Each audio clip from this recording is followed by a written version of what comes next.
This show on Netflix has made a claim, quoting the Prophet Muhammad, peace be upon him. But their statements are completely false, as there are no narrations to support their claims.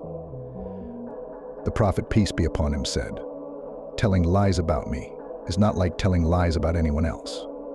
Whoever tells lies about me deliberately, let him take his place in hell." We canceled our Netflix membership many years ago due to all the rainbow programming that was being spread using their platform.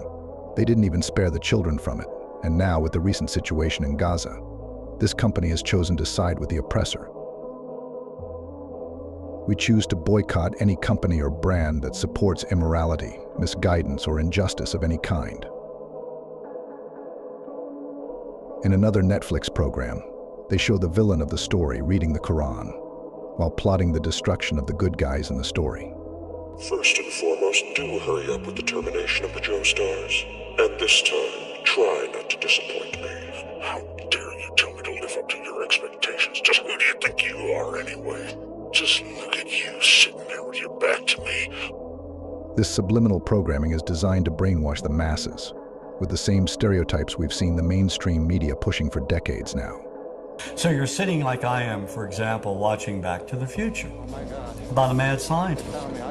And yet, early on in the film, we see these ugly, inept Libyans with machine guns in a parking lot trying to gun down the protagonist. I mean, why?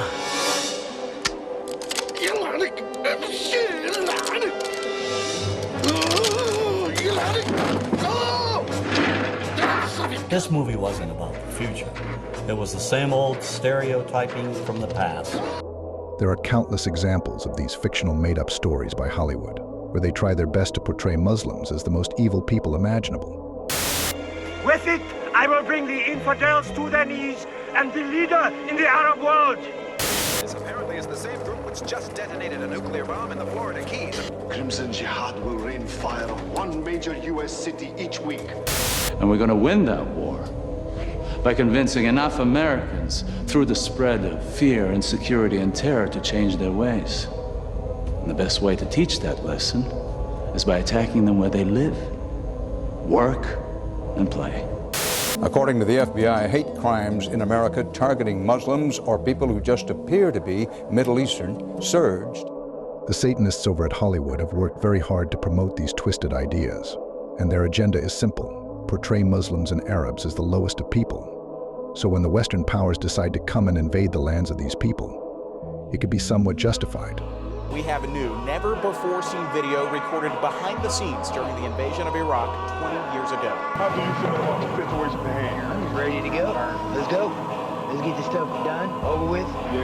Man, I feel real good, Let's talk about it, man. You know, once to start running. As you see, still artillery. That's going wild also. They're going wild on Iraqis. Artillery launched within